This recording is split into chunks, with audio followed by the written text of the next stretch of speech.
Magandang buhay, Pilipinas! Magandang buhay mga ka-okay! Eto na naman tayo, isang pampabawas stress.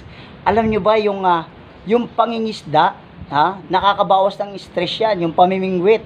At ako'y merong konting kaalaman sa pangingisda dahil kahit papano, lumaki rin ako sa probinsya. At ngayon ay mangingisda ako at sasamahan nyo ako Eto, hindi ako mamimingwit kasi nakakatamad yung pamimingwit na sa ngayon Paisa-isa lang ang nahuhuli. Ang ginawa ko, naglagay ako ng lambat. Nilagay ko kanina. Kaya ngayon, pupuntahan natin, abangan natin yung mahuhuli. Sigurado tingnan yung mabuti.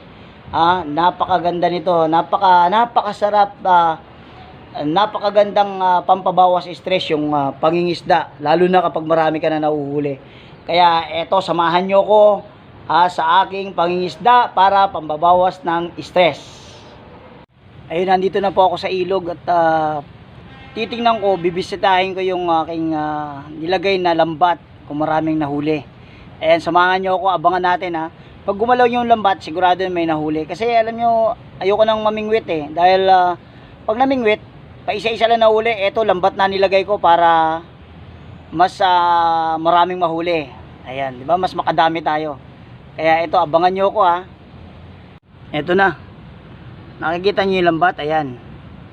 Abangan natin Pag meron pag gumalaw yan, sigurado huli. At meron na tayong pwedeng pang-ulam. Alam nyo, napakaganda rin pampabawas ng stress to Yung pangingisda. Lalo na kapag nakikita mo, ayan, ang dami na uhuli. Napakasaya pag marami na huli, kaya pampatanggal din to ng stress. Tapos talagang pampalakas ng katawan. Nakita niyo mga isda, di ba? Ang lalakas ng katawan kasi yung sariwang hangin nalalanghap nila. Tapos na-exercise pa sila sa pagsasagwan, di ba? Yun naman nangingisda sa dagat. Lumalakas ang katawan nila dahil sa paghila-hila ng lambat. Kaya napakaganda ring pampawala ng stress to. Sa atin, hindi naman tayo mangingisda, napakaganda na pampawala ng stress yung itong pangingisda. Dahil napakalaking accomplishment pag meron kang nahuli.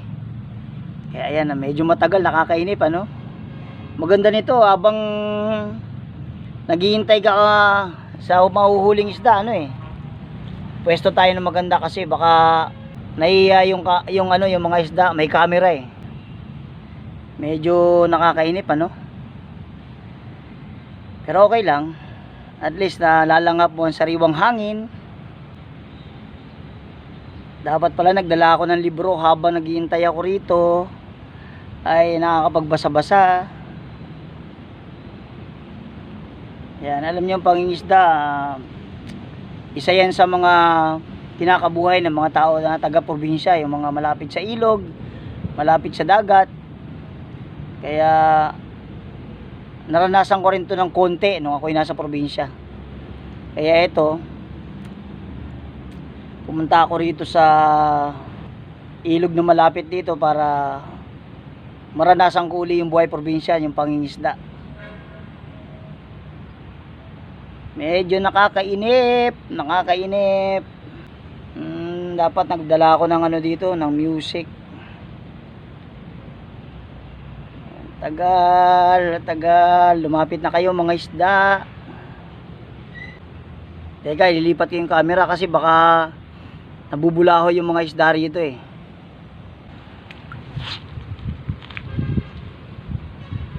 Dito mas okay dito. Ayan, nakikita nyo may gumagalaw. Ayun baka yun na yun. Ay, nakakainip-inip. Ayun na may gumagalaw, nakikita nyo. Gumagalaw sa may bandang taas. Ayun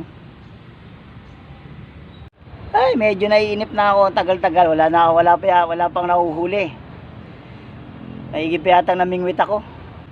Nakakainip din talaga.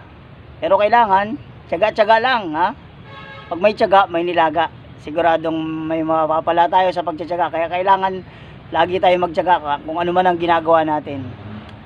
Ay, nako. Nasayang yata ang oras ko dito Ay, papakita ko sa inyo yung yung mga nahuli ko.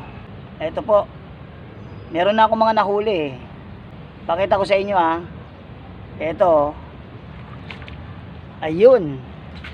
Nakita niyo yung mga nahuli ko, ayan. Ayan po yung mga nahuli ko. Nakikita nyo ba? Ayan, dahil wala po talaga ako mahuli. Ito po ay tuyo.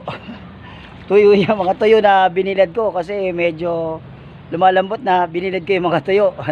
At wala po talaga akong mahuli dito sa roof deck. Joke lang po yun dahil ayun, tumaas na naman ng tubig. At kailangan ko na naman tanggalin yung mga bara-bara dito. Pero ginawa ko, sinamantala ko, nilagay ko itong mga lambat para hugasan. Kasi ito yung ilalagay ko dun sa aking ginagawang garden. Ayan po. Joke lang po yun. Naniwala ba kayo o nakornihan kayo? Ayun. Pero pero alam nyo pangisda, talagang magandang napakagandang pangalis ng stress yan at nakakapagpalakas ng katawan. Ayun po. So ayun, mga lambat ay liligpitin ko na, hugasan ko na, liligpitan ko na para magamit ko sa aking gardening. At pagkatapos tatanggalin ko na yung mga bara para umagos na uli yung tubig na to.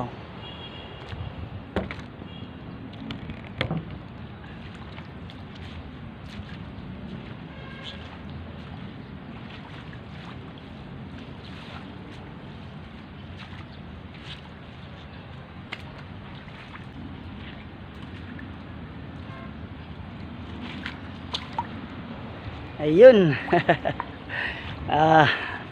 Nihugasan ko po yung lambat para malinis at ilalagay ko doon sa aking garden. Ayun, nilagay ko baka sakaling meron ako mahuli, kaya lang nahuli ko mga dumi. Ayun po. Ayun, maraming salamat sa inyong panonood. Tanggal stress lang tayo. Okay, bye bye. God bless you all. Mabuhay kayong lahat. Bye bye.